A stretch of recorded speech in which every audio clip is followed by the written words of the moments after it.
petite vision sur les étapes à suivre pour dégager le salaire net à payer. Puis on va arrêter devant la base de calcul de chaque étape à suivre et on termine par exercice corrigé. Donc on commence par les étapes à suivre. Premièrement, on va déterminer le salaire de base ou bien le salaire brut mensuel. L'étape suivante, on va déterminer le salaire brut global ou bien la rémunération globale. Troisième étape, le salaire brut imposable. Quatrième étape, le salaire net imposable. Cinquième étape, l'IR net. Et on termine par le salaire net à payer. Maintenant, on passe à la base de calcul de chaque étape à suivre. Donc, premièrement, le salaire de base, ou bien la rémunération de base. C'est une partie fixe de la rémunération. Cette partie est calculée sur la base du nombre d'heures de travail effectif par mois. Donc, au Maroc, le nombre d'heures par semaine, 44 heures. Le nombre d'heures par mois, 191 heures. Et le nombre de jours par mois, 26 jours. Toujours au Maroc, le SMIC dans l'industrie, le commerce et les services, à partir du 1er juillet 2015, le SMIC horaire est égal 13 dirhams,46 par heure, soit un SMIC mensuel de 13,46 dirhams fois 191 heures par mois est égal 2570 dirhams,86 par mois. Donc toujours voir la note circulaire concernant ces informations. Deuxièmement, on va déterminer le salaire brut global. Donc le salaire brut global, c'est la rémunération brute totale. Et pour dégager le salaire brut global, il faut ajouter au salaire de base les éléments suivants.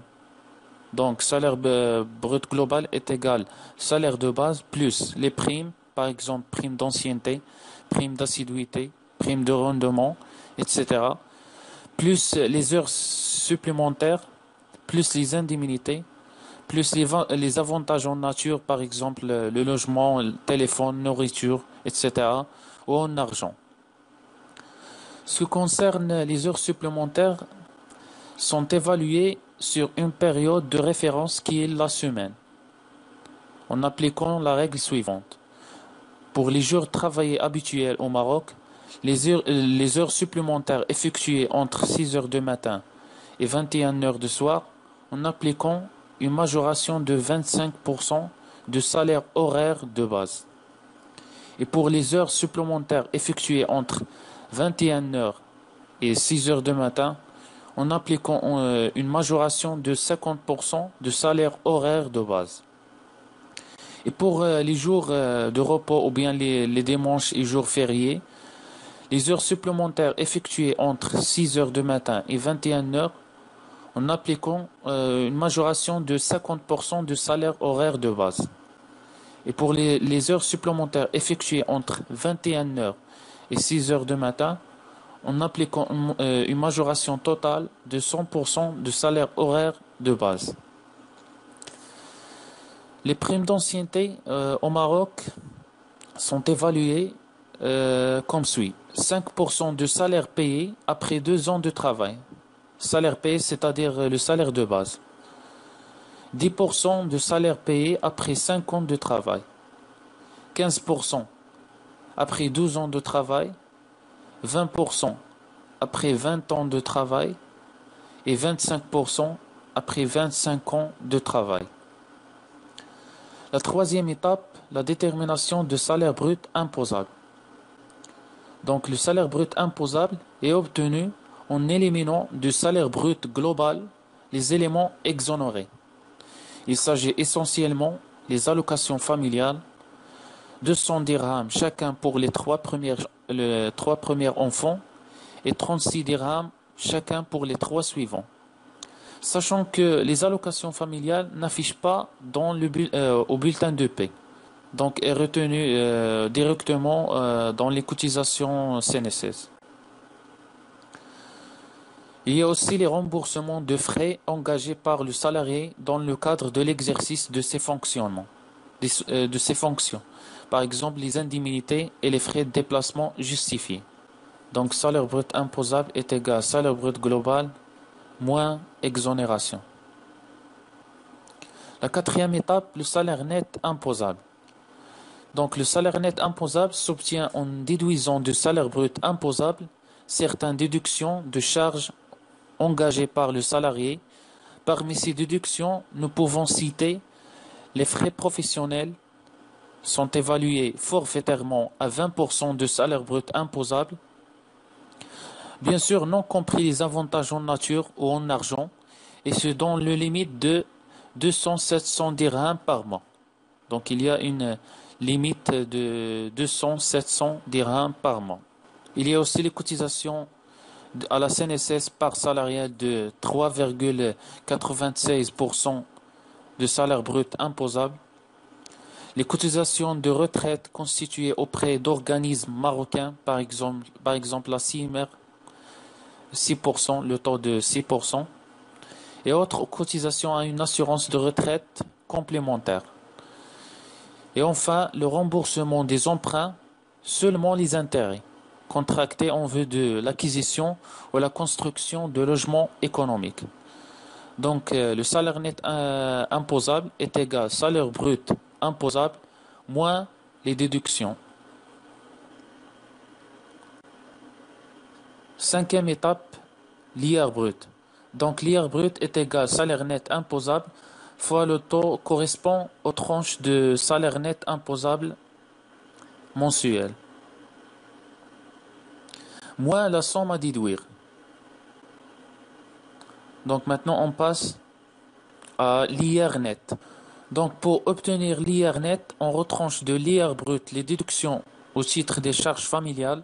Cette déduction est de 30 dirhams par mois par personne à charge et ce dans la limite de 6%. Contient bien sûr les enfants et l'épouse. Donc l'IR net est égal à l'IR brut moins déduction pour charges de famille. Et on termine par le salaire net à payer. Le salaire net à payer est égal au salaire brut global moins les retenues, c'est-à-dire la CNSS, CIMER, l'AMO, l'IR, l'avance s'il y a une avance, et le remboursement de prêts, capital et intérêt. Maintenant, on passe au travail à faire. Donc, on a un salarié marié, 3 enfants à charge. Voilà ces informations. Rémunération de base ou bien salaire de base, 4000 dirhams. Gratification, 400 dirhams. Indemnité de déplacement justifiée, 500 dirhams. Prime d'ancienneté, 5 ans de travail. Et les heures supplémentaires, un pourcentage de 25%, sachant que les heures travaillées par ce salarié est 191 heures par mois. Donc ce salarié rembourse un prêt qu'il avait contracté auprès de la banque CIH pour l'acquisition d'un logement économique. Il rembourse un montant de 800 dirhams retenu directement sur son salaire, dont 120 dirhams correspond à des intérêts. Et il cotise en plus à une assurance retraite complémentaire pour 80 dirhams mensuels. Donc on va calculer l'IR net et on va dégager le salaire net à payer. Premièrement, on va voir comment calculer le prime d'ancienneté et les heures supplémentaires. Pour le prime d'ancienneté, ce salarié a une ancienneté de 5 ans de travail. Donc on va appliquer le taux de 10% de salaire de base. Donc 4000 dirhams fois le taux de 10% est égal à 400 dirhams. Pour les heures supplémentaires, premièrement, il faut trouver le salaire horaire de travail concernant ce salarié. Donc le salaire horaire est 4000 dirhams, c'est-à-dire salaire de base, divisé par 191 heures par mois, c'est-à-dire les heures travaillées par ce salarié, est égal à 20 dirhams,94 par heure. Donc les heures supplémentaires est égal à 20 dirhams,94 fois 1 plus 25%. Et pourquoi on a ajouté le chiffre 1? Parce que tout simplement c'est une majoration. donc est égal 26 dirhams,17. Maintenant, on va passer pour déterminer le salaire brut global. Donc, le salaire brut global est égal au salaire de base, 4000 dirhams. 4000 dirhams plus les gratifications, plus les indemnités de déplacement justifiées, plus les primes d'ancienneté et plus les heures supplémentaires. Donc, ça me donne 5326 dirhams,17. Salaire brut imposable est égal. Le salaire brut global, 5326 dirhams,17, moins prime ou bien les indemnités de déplacement justifiées, 500 dirhams, est égal 4826 dirhams,17. Maintenant, le salaire net imposable. Donc, le salaire net imposable est égal salaire brut imposable moins les déductions. Donc, frais professionnels, 4826 dirhams,17 fois le taux de 20%. Donc, il n'y a pas un avantage en nature. Ça me donne 965,23. La CNSS plafonnée 6000 dirhams de salaire brut imposable. Ça me donne 191,11. L'AMO 109,07. La CIMR 289,57. L'assurance complémentaire 80 dirhams. Intérêt de prêt 120 dirhams. Donc salaire net imposable est égal 3071,19. Maintenant on va déterminer l'IR brut. Donc l'IR brut est égal salaire net imposable fois le taux correspond. Donc 3000 se trouve au deuxième tranche. Donc on va appliquer le taux de 10%. Moins la somme à déduire, 250. Donc ça me donne 57,11. L'étape suivante, l'IR net. Donc l'IR net est égal l'IR brut, 57,11, moins les charges familiales, 30 dirhams fois 4 personnes, donc 120 dirhams. Donc comme vous voyez, on a trouvé que l'IR net est négatif, parce que les charges familiales est supérieure à l'IR brut. Donc 120 dirhams supérieur à 57,11 dirhams. Dans ce cas, il n'y a pas de l'IR à payer. Mais aussi, on retiendra pour la détermination du salaire net à payer, nous n'avons pas de l'IR à retenir. Et finalement, on termine par le dégagement de salaire net à payer. Donc le salaire net à payer est égal. Donc le salaire net à payer est égal salaire brut global, c'est-à-dire 5326 dirhams,17 moins les retenues. Donc les retenues sauf les frais professionnels. Donc la CNSS, l'AMO, la CIMR, l'assurance complémentaire, capital et intérêt de prêt, c'est-à-dire 800 dirhams, contient 120 dirhams d'intérêt.